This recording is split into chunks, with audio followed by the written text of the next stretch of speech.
Il est 20h30 sur les antennes des Congo Buzz Télévision. Madame, Messieurs, voici l'essentiel de l'actualité. Les parlementaires ont renoué ce mercredi avec le chemin de l'hémicycle. À l'occasion, la Chambre haute du Parlement a appelé le gouvernement à déposer de toute urgence le projet de loi portant répartition des sièges. Pendant ce temps, à la Synco, tout comme à l'ECC, on veut voir un peu plus clair sur la problématique des matériels électoraux sensibles retrouvés entre les mains des individus n'ayant pas qualité. La mission d'observation électorale Synco et ECC invite la centrale électorale à apporter plus de lumière sur la question. Enfin, les mouvements citoyens étaient en sit-in ce mercredi devant l'Assemblée nationale. Objectif, dire non à la hausse exagérée des prix sur les marchés congolais. C'est tout pour les titres. Madame, Messieurs, bonsoir. Ouverture ce mercredi 15 mars de la session de mars aux deux chambres du Parlement. À cette occasion, le Sénat appelle le gouvernement à déposer urgemment le projet de loi portant répartition des sièges devant le sénateur, membres du gouvernement, les invités, les corps consulaires. Le président du Sénat, Bahati Lukwebo, a, dans son discours d'ouverture, relevé plusieurs questions, dont celle relative à l'actualité électorale. Le reportage de Deborah Wamba. Mesdames et messieurs les membres du gouvernement. D'entrée des jeux, le président du Sénat a parlé des cas de décès des 3 sénateurs au cours du mois de février. C'est également l'occasion de présenter ses compassions aux familles éprouvées pour les pertes en vies humaines dans diverses circonstances, soit des guerres à l'est du pays ou dans les accidents tels que les naufrages des balnéaires sur les lacs du fleuve Congo. Le speaker de la Chambre haute a également fait allusion aux visites diplomatiques qui ont eu lieu en RDC depuis le début de cette année. Le cas de celle du pape François, dont le séjour a été placé sous le thème « Tous réconciliés en Jésus-Christ », la visite du chef spirituel des Adventistes et celle du président français Emmanuel Macron. Bahati Lukwebo a profité de l'occasion pour inviter le peuple congolais à se mobiliser derrière le chef de l'État pour que la paix et la sécurité règnent sur toute l'étendue du territoire national. Concernant le processus électoral, le Sénat salue l'initiative du gouvernement d'inclure dans les opérations d'enrôlement certains compatriotes vivant à l'étranger. Par ailleurs, le Sénat salue l'initiative du gouvernement d'inclure pour la première fois dans le processus électoral certains de nos compatriotes vivant en Afrique du Sud, en Belgique, en France, aux États-Unis d'Amérique et au Canada. Honorables sénateurs et chers collègues, depuis le début des opérations d'identification et d'enrôlement des électeurs, je constate fort malheureusement comme à l'intérieur du pays, des messages aux allures des campagnes électorales sont repris sur les banderoles et calicots des potentiels candidats. Alors que l'organe attitré, la CENI, pour donner le goût et l'attention de la classe politique, le processus actuel d'enrôlement n'est pas synonyme de la campagne électorale. Il s'y est dénoté par ailleurs, le bureau du Sénat a lors de cette séance d'ouverture de la session demandé au gouvernement de déposer le projet de loi sur la répartition des sièges pour qu'elle les traite urgemment. Pendant ce temps, la CENI doit apporter toute la lumière sur la problématique des matériels électoraux sensibles retrouvés entre les mains des individus n'ayant pas qualité. C'est la principale recommandation de la mission d'observation électorale Synco et ECC. La recommandation faite ce mercredi 15 mars à l'occasion de la présentation du rapport intermédiaire relatif au déroulement de l'opération d'identification et enrôlement des électeurs dans l'ère opérationnelle 1. Suivez. Décaisser régulièrement les fonds destinés aux opérations électorales, et cela conformément au plan de décaissement convenu avec la CENI, afin d'éviter de compromettre la mise en œuvre du calendrier électoral et occasionner ainsi le report des élections. 2. Renforcer la sécurité dans les zones de conflit, en particulier dans les provinces de l'Ituri, du Nord Kivu et du Mai-Ndombe, Et ici, on cite particulièrement le territoire de Kwamut. Et cela afin de permettre aux citoyens congolais de participer à l'opération de l'identification et enrôlement des électeurs dans la quiétude et éviter de compromettre la mise en œuvre du calendrier électoral. 3. Assurer convenablement la sécurité du matériel électoral sensible. Recommandations aux cours et tribunaux. Organiser des procès publics, voire des audiences foraines, afin que les citoyens et les partenaires internationaux soient éclairés sur les conditions dans lesquelles les matériels électoraux sensibles se sont retrouvés entre les mains des individus et qui n'en avaient pas qualité. Sanctionner tous les délinquants à tous les niveaux qui se trouveraient impliqués. À la CENI, clarifier la question des centres d'inscription non retrouvés sur le terrain, mais documentés par la mission d'observation électorale CENCO et CC. Pour ce faire, la CENI peut convoquer un cadre de concertation avec les partis et regroupements politiques intéressés et les organisations de la société civile ayant publié un rapport d'observation électorale sur la première ère opérationnelle. Apporter toute la lumière sur la problématique de matériel électoraux sensibles qui se sont retrouvés entre les individus n'ayant pas qualité. Et la réplique de la CENI ne s'est pas fait attendre au lendemain de la sortie médiatique de l'ancien président de la centrale électorale, Corneille Nangaa. Le deuxième vice-président de la CENI, Didi Manara, a fait comprendre à l'assistance que les composantés désignés, Corneille Nangaa, sont restés les mêmes. C'est ce que nous dit Deborah Wamba. Au siège de... Il a fallu attendre quelques heures pour que la CENI sorte de son silence après les critiques avancées par l'ancien président de la centrale électorale, Corneille Nangaa, au sujet du processus de désignation des membres de la centrale électorale. Sans passer par les deux de la cuillère, le deuxième vice-président de la CENI a devant la presse le mardi 14 mars balayé d'un revers de la main les propos de Corneille Nangaa à ces sujets.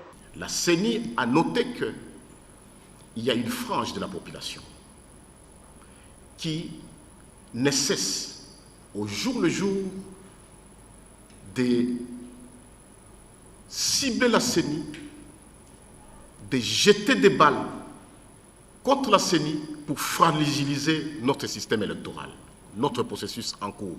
Et pourtant, ce processus électoral figure parmi les pieds séculiers, les bras séculiers de la stabilisation de notre pays. Nous avons été désagréablement surpris par la sortie médiatique de l'ancien président de la CENI. Je parle du président Corneille Nangaa, qui n'a pas usé du devoir de réserve qui lui incombe la loi.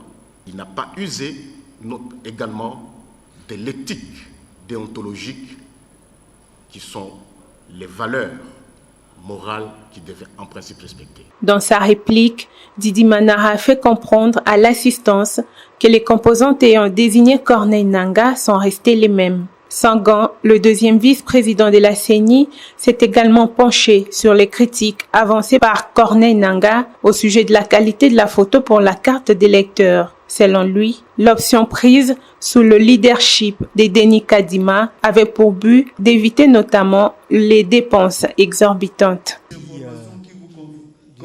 Autre chose, le gouvernement de la République démocratique du Congo a mobilisé 762 millions de dollars pour l'exécution du programme de développement local des 145 territoires.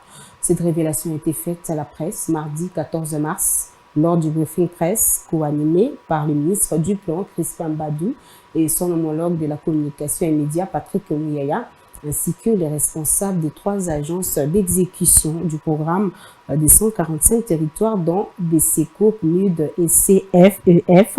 Suivez plutôt cet élément signé Maria Mada.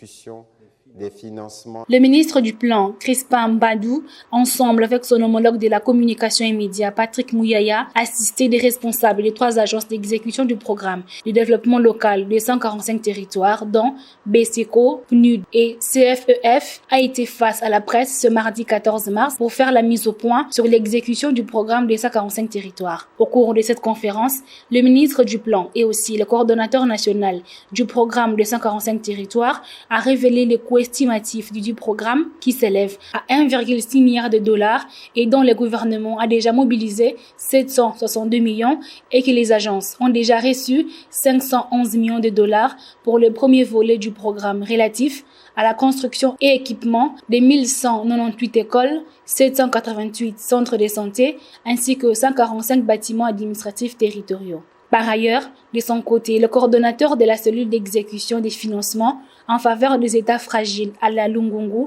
a précisé que les travaux ont déjà commencé dans différentes provinces dont les taux d'exécution diffèrent suite aux contraintes rencontrées sur le terrain. Si vous regardez l'évolution au niveau de chaque province, vous verrez que les taux d'exécution physique diffèrent. C'est en fonction bien sûr des contraintes que nous rencontrons sur le terrain. Les contraintes sont diverses. Il y a des sites qui sont inondés, il y a des problèmes des routes, des routes, je peux dire des voies de desserte agricole, mais aussi des routes d'intérêt provincial. Mais malgré ces difficultés, aujourd'hui, je peux vous présenter où nous en sommes.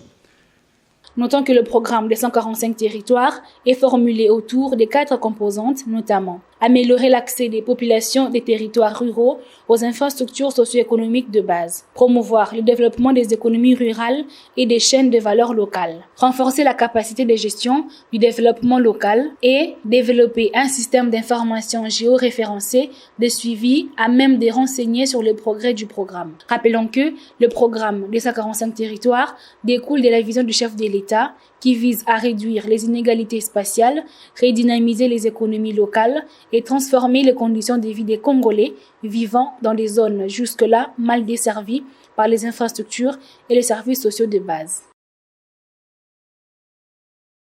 Je disais dans les titres, le mouvement citoyen était en sit-in ce mercredi devant le Palais du Peuple. Objectif, dire non à la hausse exagérée des prix sur les marchés congolais, témoin de l'événement Deborah Wamba. L'Assemblée nationale.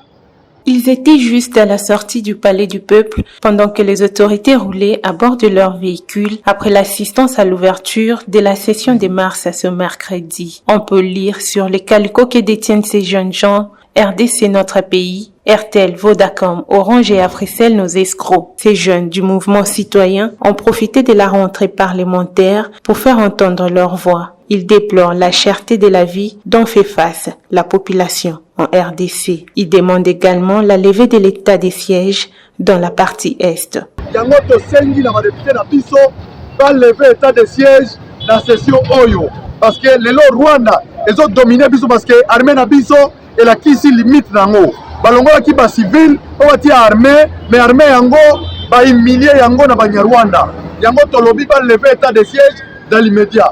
Dans les cas contraires, la population nyonso que ba député wana bazo sala pour la population mais bazo sala pour na libumu na bango. Avec la sécurité, qu'est-ce qu'il y a de bon? Les gens sont tentés de mourir. Nos frères chaque jour, on tue les gens. Aujourd'hui, si les M23 récupèrent un village, ils vont céder les villages là aux Ougandais, aux Éthiopiens, les Kenyans. C'est eux qui ont tenté de récupérer ces biens. Et nous, qu'est-ce que nous bénéficions avec tout ça? On ne bénéficie rien. Des manifestations qui coïncident avec la Journée internationale des droits des consommateurs, célébrée le 15 mars de chaque année. Dans le reste de l'actualité, le monde célèbre ce mercredi 15 mars la Journée internationale des droits des consommateurs. À l'occasion, l'Organisation de défense des consommateurs a appelé les communautés à agir à la faveur des droits des consommateurs. Déclaration faite au cours d'une conférence débat organisée au Centre culturel Boboto. Suivez ce reportage. Autonomiser les consommateurs par une transition vers des énergies propres, c'est sous ces thèmes qu'est célébrée la Journée internationale des droits des consommateurs. Occasion pour l'Organisation des défenses de consommateurs, ODC en sigle, de les sensibiliser sur leurs droits. S'agissant de la hausse des prix observée ce dernier temps sur le marché, Maître Derek Chibangu, président de l'ODC, dénonce la passivité des consommateurs. Nous disons que l'agent premier pour la protection des consommateurs, c'est lui-même. C'est lui qui doit porter l'information s'il y a violation des droits. C'est lui qui doit dénoncer tout ce qui bafoue le droit. Il faudrait que le consommateur dénonce ou porte l'information.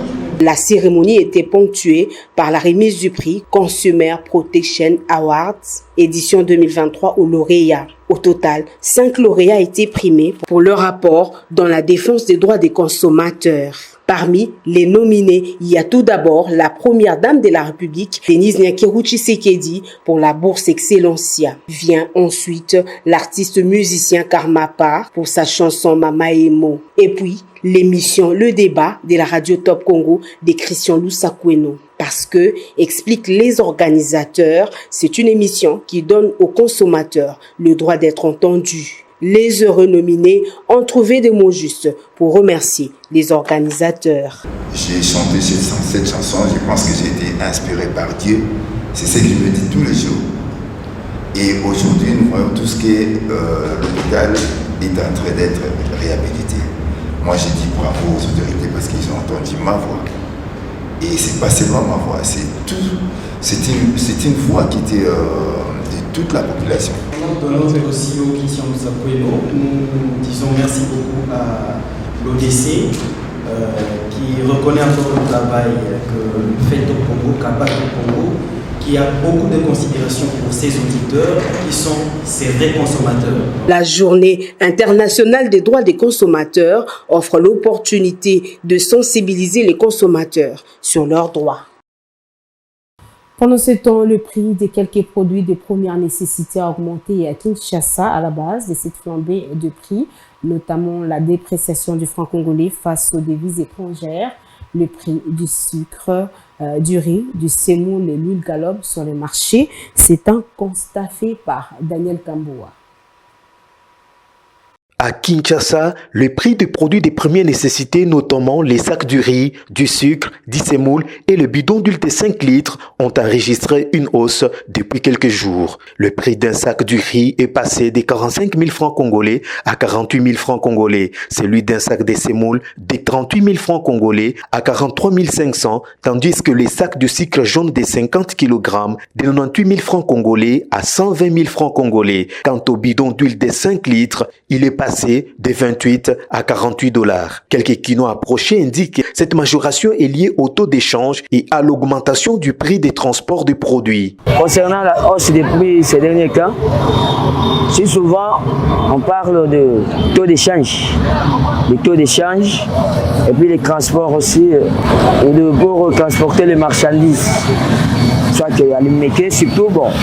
Je parle pour le sac de semoule, le sac de riz, le bidon d'huile, ces choses-là, il y a le prix exagéré. Ceux qui te tiennent nous l'os, ça coûte 1500. Une mesrate de riz coûte actuellement 1500 francs congolais. Comment allons-nous vivre? Les autorités prétendent avoir les soucis de la population, ce qui n'est pas le cas. C'est avec ces bilans que nous allons vous voter dans les prochaines élections.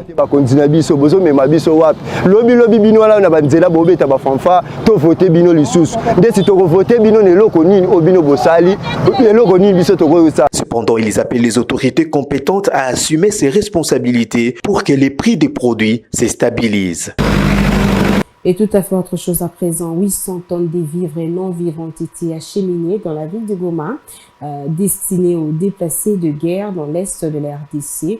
Ce premier lot d'aide humanitaire est le fruit du partenariat entre la République démocratique du Congo et les Émirats arabes unis. Suivez ce reportage. La République démocratique du Congo entretient le partenariat mutuellement avantageux avec différentes organisations internationales et différents pays à travers le monde sous la houlette du président de la République Félix Antoine Tshisekedi Tshilombo. C'est dans les malheurs que l'on reconnaît ses vrais amis, dit-on.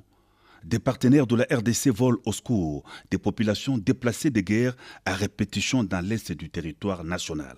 Avec le concours des Émirats arabes unis, la présidence de la République achemine des tonnes de vivres et non-vivres à Goma pour faire face à la famine des déplacés et la crise humanitaire créée par le Rwanda par l'entremise du groupe armé terroriste M23 dans le Nord Kivu. 800 tonnes de vivres et non-vivres constituent le premier lot de l'aide humanitaire réceptionnée dans les entrepôts à Goma, fruit du partenariat RDC Émirats arabes unis. Le président de la République, soucieux de la population, de la situation que sa population connaît ici à l'Est, nous a délégués pour venir livrer les vivres. On les a acheminés et puis on doit les distribuer aux populations déplacées de guerre qui sont ici à l'Est. Donc ils ont fait ça ensemble, le président de la République avec le président des Émirats arabes unis. Ensemble, ils ont décidé de donner ces vivres à la population déplacée qui se trouve ici à l'Est. Aussitôt entreposés des sacs de riz, de semoule, de l'huile, de sel et bien d'autres vivres et non-vivres prennent la direction des sites des déplacés à quelques encablures du centre-ville de Goma. À Lushagala, à environ 15 km de la ville, la joie était à son comble pour la population déplacée hébergée sur ces sites dans la misère. C'est le premier aide qui vient de se manifester dans mon site de Lushagala. Parmi les humanitaires, aucune intervention qu'on a déjà fait. Voilà que le gouvernement a songé pour le déplacer, que j'ai au sein de mon entité. Loin de toute aide humanitaire, les déplacés de la guerre, d'agression de la RDC par le Rwanda saluent vivement le geste spontané du chef de l'État Félix Antoine Tshisekedi Tshilombo qui les conforte en attendant d'éventuelles aides humanitaires annoncées par des partenaires de la RDC.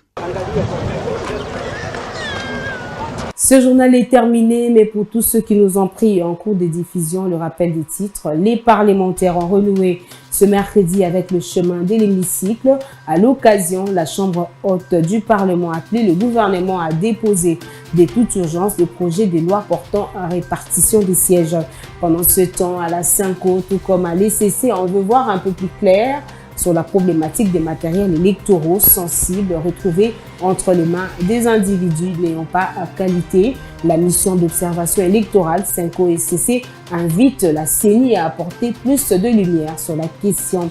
Enfin, les mouvements citoyens étaient en sit-in ce mercredi devant l'Assemblée nationale. Objectif, dire non à la hausse exagérée des prix sur le marché congolais. Ce journal est terminé au nom de toute l'équipe rédactionnelle qui a concouru à son élaboration. Je vous dis merci de l'avoir reçu chez vous, un journal que vous pouvez également suivre sur notre chaîne YouTube. Au revoir.